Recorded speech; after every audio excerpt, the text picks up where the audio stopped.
Welcome final year pen technology students.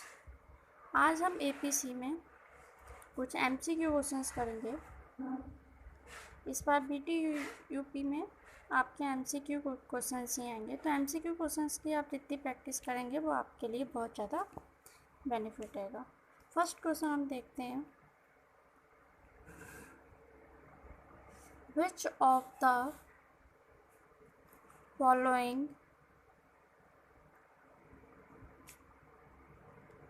has the highest maximum deviation?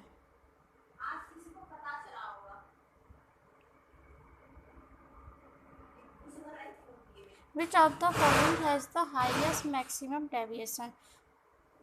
दिए हुए option में से कौन सा मैक्सिमम डेविएशन है?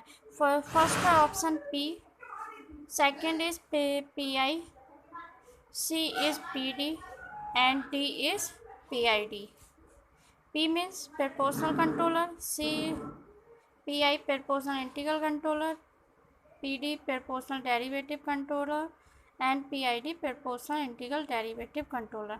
तो यहाँ पे आपका आंसर रहेगा PI कंट्रोलर का आपका सबसे ज़्यादा मैक्सिमम डेविएशन रहता है। PI मतलब कि प्रोपोर्शनल इंटीग्रल कंट्रोलर।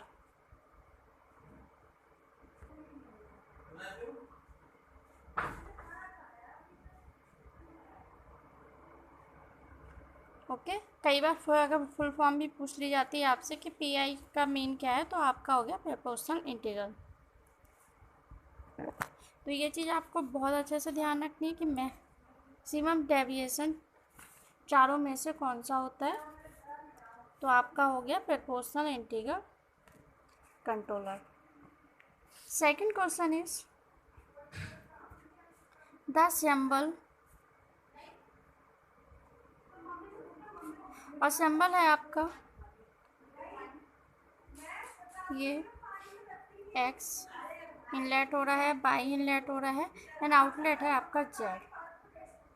इन ब्लॉक डायग्राम, जितने भी आपके ब्लॉक डायग्राम रहते हैं, ब्लॉक डायग्राम में ये जो आपका सिंबल है इसका मीनिंग क्या है? Stands for.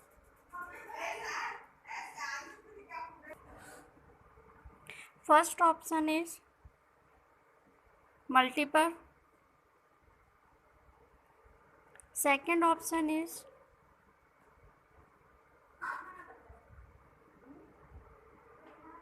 Dynamic function and C is summation function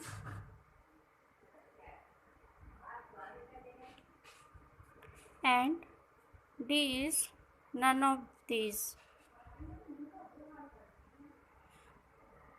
तो अगर आपने ब्लॉक डायग्राम क्वेश्चंस किए होंगे तो आपको बहुत अच्छे से पता होगा ये सिंबल हमारा समिशिंग फंक्शन को शो करता है। मीन क्या होगा, इसमें दो हमारे इनलेट रहते हैं, एक हमारा आउटलेट रहता है। और इसी में अगर आपका दूसरा सिंबल आता है, द सिंबल, आपका सिंपल एक बॉक्स है, बॉक्स में इनलेट हो रहा है एंड आउटलेट हो रहा है, रेक्टेंगुलर बॉक्स है। इन ये रेक्टेंगल है, इस चीज़ का थोड़ा ध्यान रखिएगा, जल्दी में डायमेंशन इनकी डिक्रीज हो गए। इन ब्लॉक डायग्राम स्टैंड्स फॉर, ये जो सिंबल है ये आपका ब्लॉक डायग्राम में क्या स्टैंड करता है? First multiple, second dynamic function, third squashing function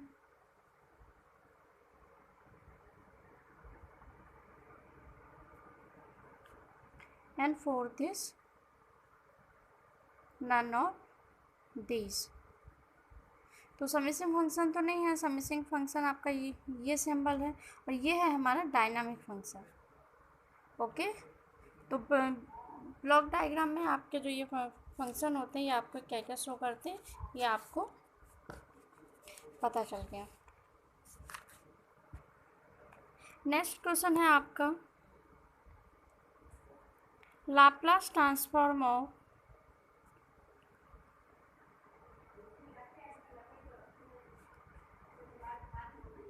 unit step change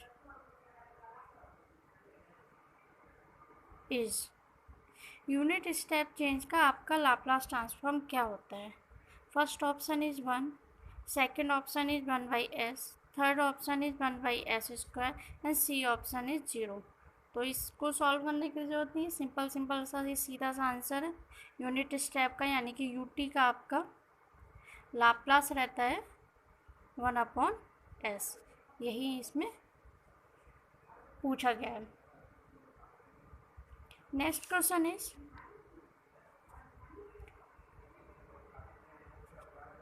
inverse Laplace of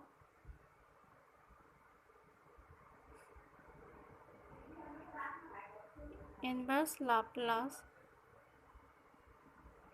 transform of 1/s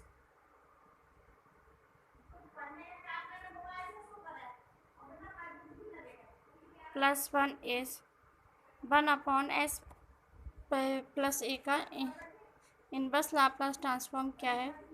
first है आपका t, बी है आपका e⁻at, सी है हमारा e⁻−at, एंड डी है हमारा e⁻t। तो 1/s का इनवर्स लाप्लास है आपका e⁻−at। और इसी में अगर कोई क्वेश्चन पूछा जाता है 1/s माइनस ए का इनवर्स लाप्लास हो गया e⁻at, तो इसमें आपका दूसरा MCQ ये भी बन सकता है। ओके, आज ये 5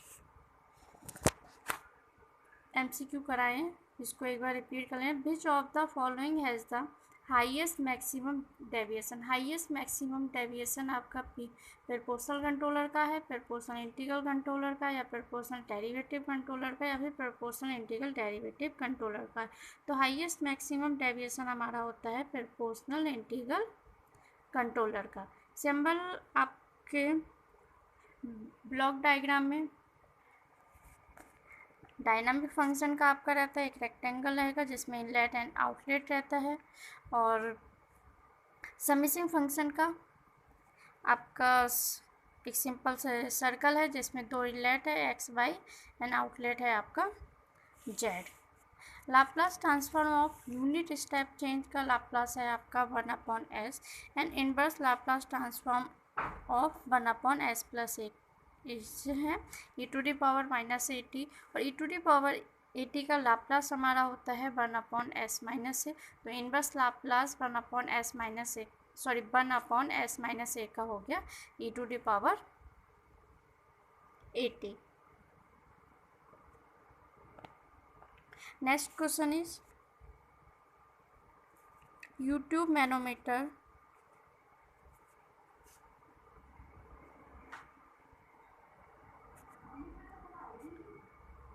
इज एन एग्जाम्पल ऑफ। जो आपका यूट्यूब मैनोमीटर है वो आपका किसका एग्जाम्पल है? Example of which order system?